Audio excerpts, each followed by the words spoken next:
अस्सलाम वालेकुम जी प्यारे बच्चों, क्या हाल है। उम्मीद है सब खैरियत से होंगे। तो आज बच्चों मैं एक्सरसाइज 3.2 के साथ हाज़िर हुआ हूँ। तो आज इंशाल्लाह हम एक्सरसाइज 3.2 के मतलब सीखेंगे। क्वेश्चन नंबर 1 है। तो सबसे पहले मैंने पहले एक्सरसाइज में set builder notation, tabular form और डिस्क्रिप्टिव फॉर्म इसके मतलब पहले ही मैंने आपको बता दिया था, लेकिन अब इस एक्सरसाइज में मज़ीद इंशाल्लाह आपको कंसेप्ट क्लियर हो जाएगा।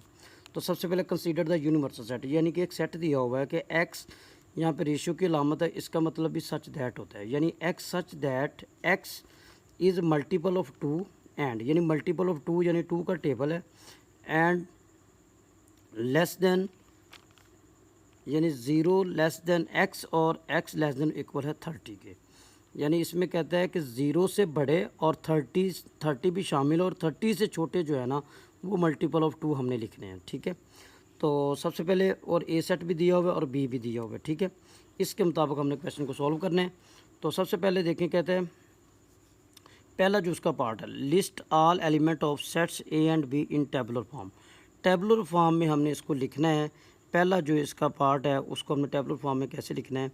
तो सबसे पहले देखें जी, टेबुलर फॉर्म में लिखने के लिए इसके लिए आपको पहले ये मैं बता दूं कि सबसे पहले हमने जो यूनिवर्सल सेट था ना वो हमारा क्या था, 2 से स्टार्ट होना है, मल्टीपल ऑफ टू, टू का टेबल यानी कि 2 4 6 8 10 12 14 और 30 भी इसमें शामिल होगा। ठीक है, तो इस तरह हमारा ये यूनिवर्सल जो यूज सेट है वो हमारा बन जाएगा 2 4 6 8 और 30 तक। अब टेबुलर फॉर्म में साथ ही उसका आंसर लिख देते हैं। उसने कहा है कि x such that x is a multiple of 6, यानी 6 के टेबल लिखना है।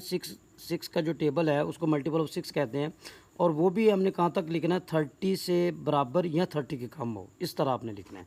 तो वो हमारे पास आ जाएगा 6 12 18 24 और 30। ठीक है, और बी सेट में क्या कह रहा है, बी में कहता है कि x such that x is a multiple of 8, यानी 8 का मल्टीपल लिखें और वो भी 30 के बराबर या कम होने चाहिए।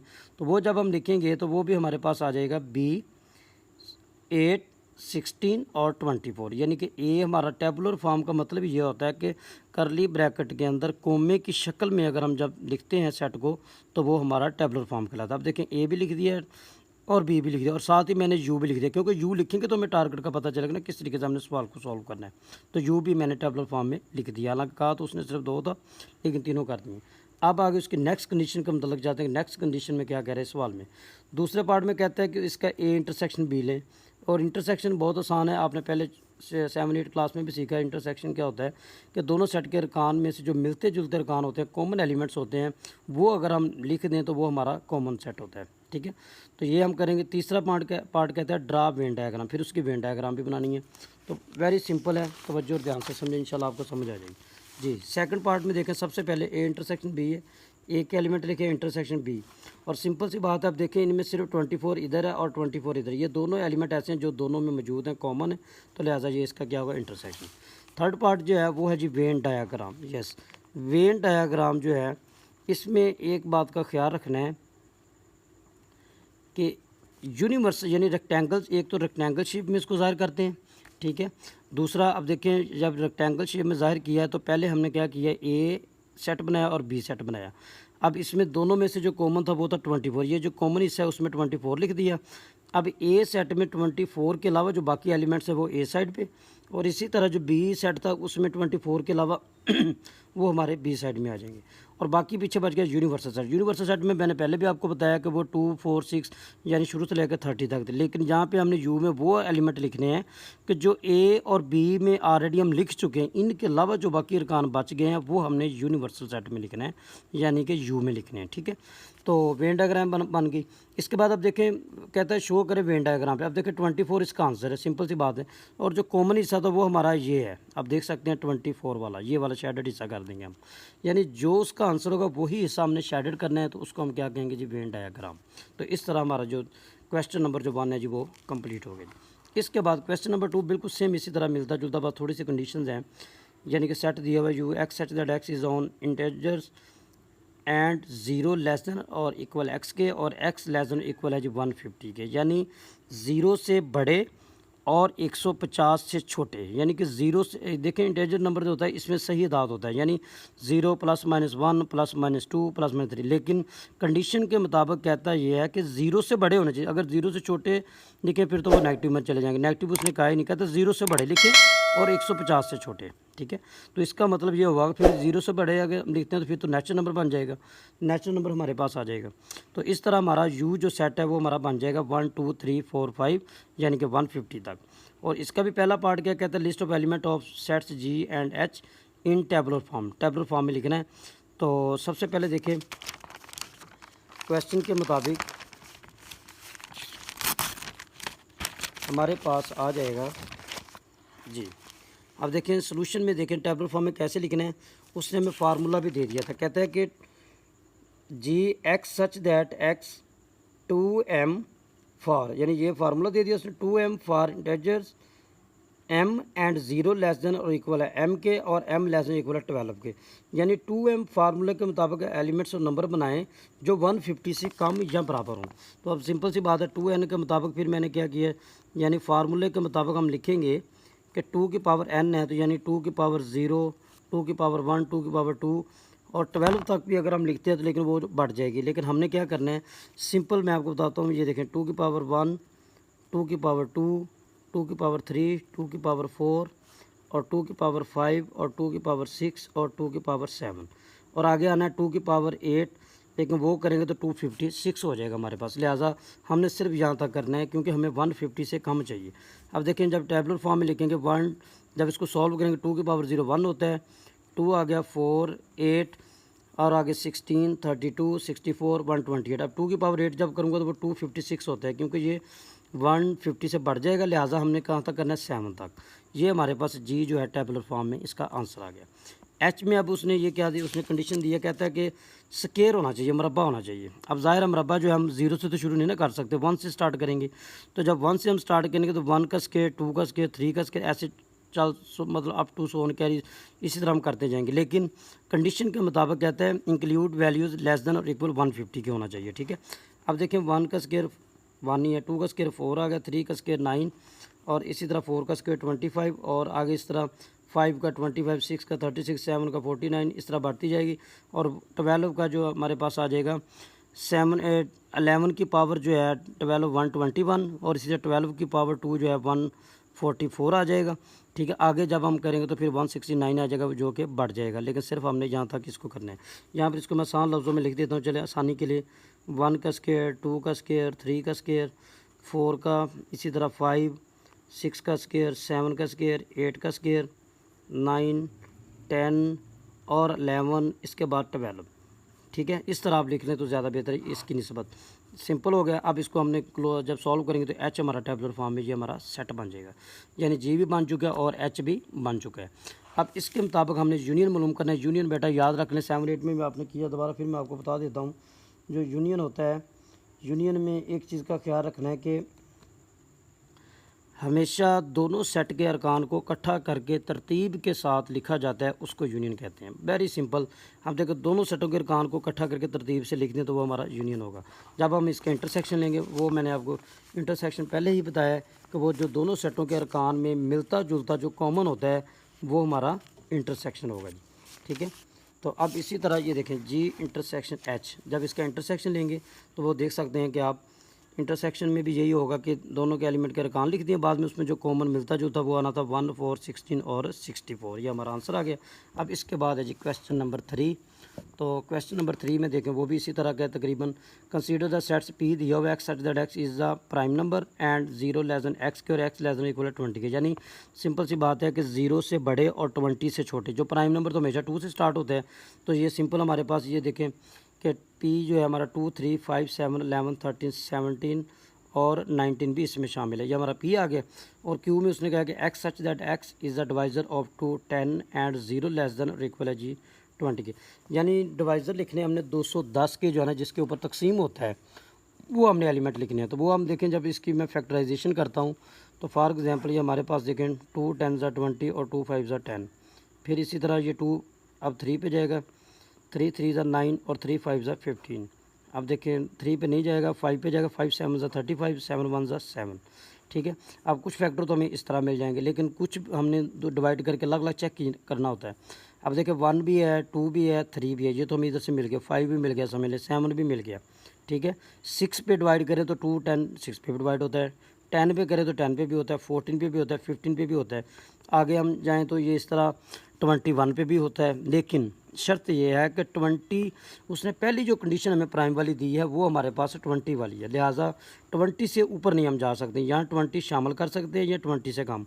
तो लिहाजा क्यू जो हमारा सेट बनेगा वो भी ये हमारे ये जो है डिवाइजर ऑफ 2 10 के हमारे पास सिर्फ 15 तक बने, क्योंकि 16 भी डिवाइड नहीं होता, 17 भी नहीं होता, 18 भी 2 10 पे नहीं डिवाइड होता, 19 भी नहीं होता, लिहाजा सिर्फ 15 तक हमारा ये सेट बनना है। अब आगे आपको पता है पी इंटरसेक्शन क्यू है, तो वो पी और क्यू के जो कॉमन अरकान है वो आपने लिख देने हैं मुश्तरक, तो इंशाल्लाह आपका जो क्वेश्चन सॉल्व हो जाएगा। इसी तरह इसका सेकंड पार्ट है, ठीक है। सेकंड पार्ट के लिए भी आपने यही काम करना है। मसलन देखिए अब ये हमारा आ जाएगा इंटरसेक्शन 2 3 5 7। अब यूनियन है, तो यूनियन का मतलब मैंने पहले भी बताया कि इकट्ठा करके तरतीब के साथ जब आप एलिमेंट्स को लिखेंगे वो उसका यूनियन हो जाएगा। क्वेश्चन नंबर 4 जो हमने करना है वो ये है, इसमें भी देखें नई चीज़ नहीं है, बिल्कुल आसान है। कहता है verify the commutative property of union and intersection for the following pairs of sets. यानी 3 पार्ट्स के दिए गए हैं कि ए सेट में ये एलिमेंट है, बी में ये है, और दूसरे में कहता है ये नेचुरल नंबर है और ये जी इंटीजर नंबर है। तीसरे में कहता है जी ए हमारे पास ये सेट है और बी बराबर रियल नंबर है, ठीक है। बहरहाल इन तीनों में से ज़्यादा जो वेरी इंपॉर्टेंट है वो तीसरा पार्ट है, लेकिन इंशाल्लाह मैं आपको तीनों ही करवाऊंगा। सबसे पहले बेटा आपको पता होना चाहिए कमोटेटिव प्रॉपर्टी ऑफ यूनियन क्या होता है, यानी कि उर्दू में इसको कहते हैं खासियत मुबादला बालिहाज यूनियन, ठीक है जी, खासियत मुबादला बालिहाज यूनियन, और इंग्लिश में कहते हैं कमोडेटिव प्रॉपर्टी ऑफ यूनियन, यानी ए यूनियन बी बराबर है बी यूनियन ए के। ये भी आपने 7 और 8 क्लास में पढ़ा हुआ है, इंतहाई आसान है, सेट ऊपर दिया हुआ है। उसी तरह हम इसका क्या देखें, सबसे पहले मैंने ए सेट लिखा, फिर बी लिखा, दोनों का यूनियन लिया, तो इकट्ठा करके तरतीब के साथ उसको लिख दिया। अब इसकी राइट हैंड साइड लिखेंगे, पहले बी के एलिमेंट फिर ए के एलिमेंट लिख दिए। इसका आंसर हमारे पास 1 2 3 4 5 6 8 10 आ जाएगा, यानी दोनों आप आंसर देख सकते हैं कि दोनों का सेम है, तो लिहाजा हम कह सकते हैं कि लेफ्ट हैंड साइड बराबर है राइट हैंड साइड के। इसी तरह बच्चों कमोटेटिव प्रॉपर्टी ऑफ इंटरसेक्शन, पहले यूनियन की प्रॉपर्टी अब इंटरसेक्शन, इसका मतलब भी यही होता है कि खासियत मुबादला बालिहाज, उर्दू में कहते हैं जी तकाते, ये याद रखना, उर्दू में इसको कहते हैं तकाते। अब इसमें देखें ए इंटरसेक्शन बी और बी इंटरसेक्शन, पहले ए के एलिमेंट फिर बी के, दोनों में इंटरसेक्शन का मतलब ही कॉमन है, यानी कि मिलते जुलते हों, जो एक जैसे हों। अब इसमें देखें 4 दोनों में मिल रहा है, तो लिहाजा ये इसका इंटरसेक्शन है। अब इसी तरह बी के एलिमेंट फिर हमने ए के लिखने हैं, तो इनमें भी क्या मिलेगा, वही मिलना है 4, तो ये हमारा बी इंटरसेक्शन ए हो गया जी। इस तरह हमारा पहला पार्ट जो है क्वेश्चन नंबर 4 का वो कंप्लीट हो चुका है जी, ठीक है। अब लेफ्ट हैंड साइड बराबर है राइट हैंड साइड के, यानी कमोटेटिव प्रॉपर्टी ऑफ इंटरसेक्शन भी हो गया और यूनियन भी हो गया। ये पहला पार्ट हमारा तकरीबन क्लियर हो चुका है। अब इसके बाद नेक्स्ट है जी इसका सेकंड पार्ट जो हमने करना है जी। सेकंड पार्ट में बच्चों देखें, सेकंड पार्ट में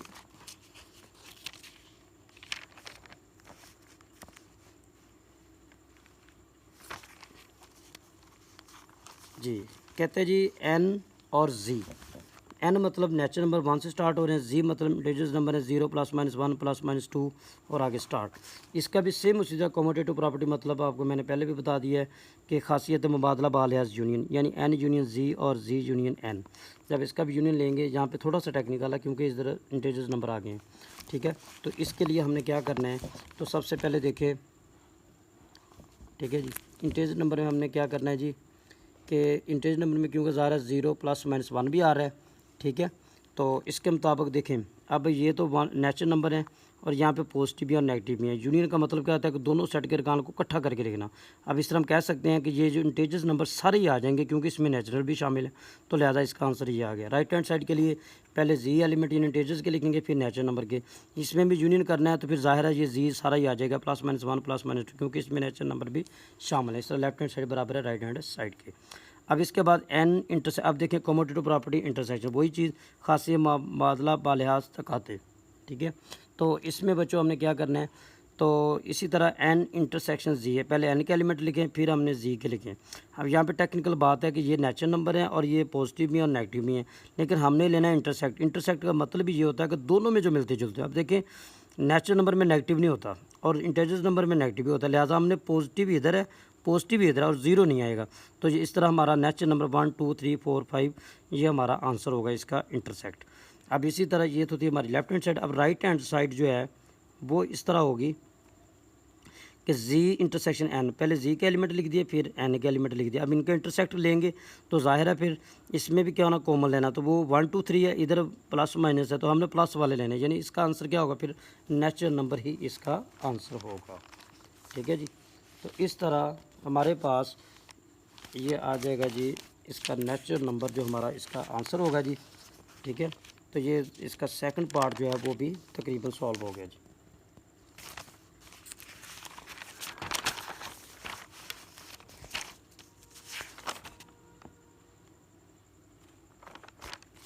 क्वेश्चन नंबर 4 का जो हमारा सेकंड पार्ट है वो भी तकरीबन सॉल्व है जी। अब इसका हमने करना है तीसरा पार्ट। तो जी बच्चे सेकंड पार्ट हम कर रहे थे, इसमें z इंटरसेक्ट n। अब ज़ाहिर है 1 2 3 नेचुरल नंबर मैं पहले भी आपको बता चुका हूँ, वही आ गया। अब इसका हमारे पास थर्ड पार्ट जो लास्ट है जी, क्वेश्चन नंबर 4 का जो हम करने जा रहे हैं, ये थोड़ा ज़रा टेक्निकल है और ये शॉर्ट क्वेश्चन में, ये पेपर में भी आ सकता है, गारंटी के साथ मैं आपको कह सकता हूँ जी। Very important for short question के लिए। ठीक है, अब सबसे पहले देखें, कहते हैं b इक्वल टू r यानी रियल नंबर है, और a सेट जो है x सेट से x is belong to r real number, and x जो है वो ग्रेटर देन और इक्वल है जी ज़ीरो के। ठीक है जी।